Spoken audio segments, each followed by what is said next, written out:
Welcome back, everyone. This is video number 2 by evacdat.com. Again, I encourage you to visit my website. It's right down there, evakdat.com,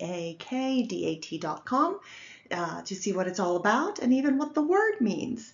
If somehow you missed video number 1, you're going to notice that the first several minutes of this video will be similar. I think it's important for me to note the purposes behind this channel and also my work in each video, since we're not sure when listeners will pick up a video and listen. They may not do so in order. But as I mentioned before, I guess one of the best ways to see what the motivation is for the type of history I teach or how I teach history is seen in Robert Frost, one of America's greatest poets.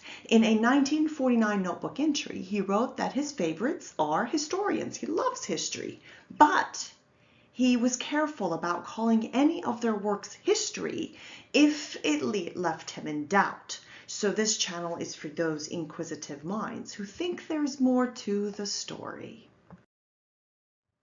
Now, my doctorate was based on looking at most popular Western civilization history textbooks that are currently taught in American colleges. I put the covers of the 11 textbooks that I surveyed for my dissertation, and they range from your most popular and well-known publishers. You have Macmillan, you have Pearson, McGraw-Hill, so you name it, they're there. And I understand that different editions can have some changes, but my experience has been that these changes are not very significant between editions. So for those who have a more scholarly mind and you want to dig right into the study and you want to see some of the references, please visit University of New England's Dune, digital UNE, to find and download the actual study that I published in April 2017. There's my name, there's the title of the publication, the position of Iran and Iranians in the origins of Western civilization. Now, the one thing that we may notice is that history we don't get deceived in history, if you may, by reading lies necessarily, but by what's not there. It's the omissions that cause us to not get the full picture. Omissions means that proper definitions are not provided. Ancestral connections are not provided. The root influence, the origins of a concept or of an idea are not provided. So the reader, or in this case, the college students that are taking Western civilization history courses, aren't going to see the big picture. They're not going to see the connection, and they're not going to see, for example, how Iran and Iranians fit into Western civilization. Somehow, they just believe somehow they're different or separated, if you may. So one of the big things that I tackled in my doctorate dissertation was definition, terminology. It's extremely important because if we do not really know what concept we're thinking about or researching or studying, then it can be very confusing, and it could skew our perception of people's connections, people's roots, ancestral bridges. So the first video defined Iran itself. This video is going to tackle Iranian peoples. Who are they?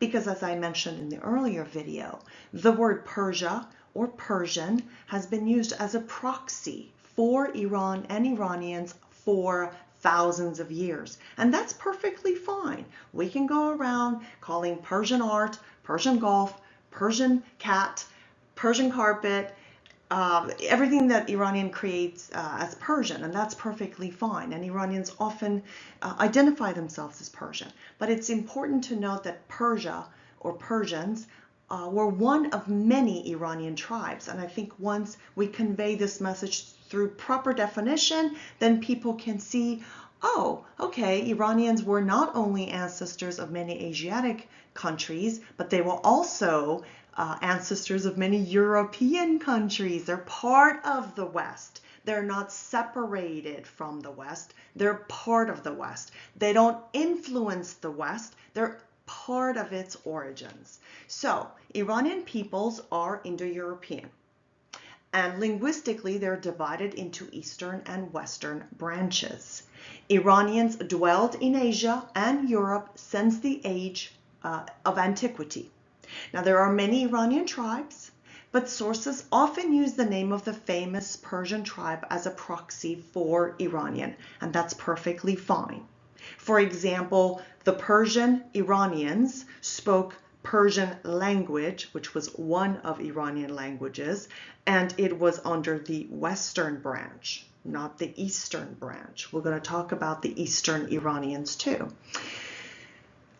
So Iranians refers to the linguistic classification as well as peoples living across Iranian lands. It's not just that Indo-Europeans are a linguistic family to which English and German and Spanish belong, but for Iranians, it was also a people that lived across a major territory, part of which now today is the modern Iran.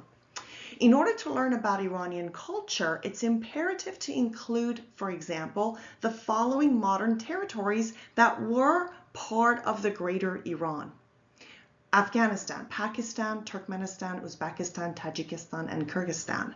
Stan itself, S-T-A-N, is an Iranian word for land of. So many nations that end with Stan were actually and are part of the whole Iranian culture.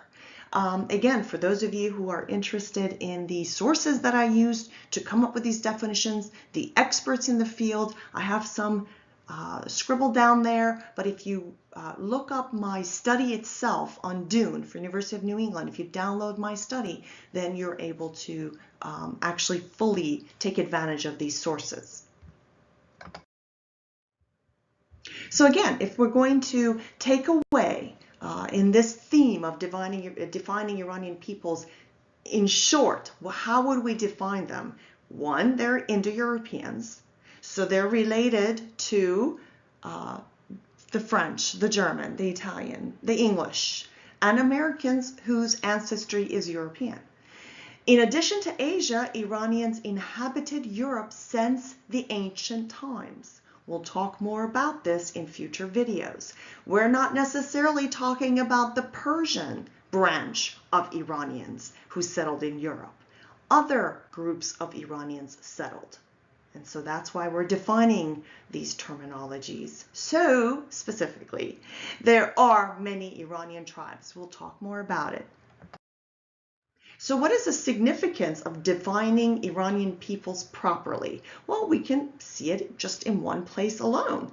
In a 2014 article published by Russian Academy of Natural Sciences, we learned that in both the Age of Antiquity and medieval era, Iranian-speaking ancestors of the Alsatians, who were the Scythians, Sarmatians, and the Alans, played important role in the historic development of Europe and Asia. So this is why it's important to talk about who Iranian peoples are, what their languages are, where do they live besides Asia, because then everything kind of comes together. If there are nations in the world who see at least one of their ancestors to be Scythian or Sarmatian or Alan, then they have Iranian bloodline. Those are Iranian peoples, just as the Persians were Iranians. Thank you for being with us, and we'll see you at the next video, which will define Iranian languages.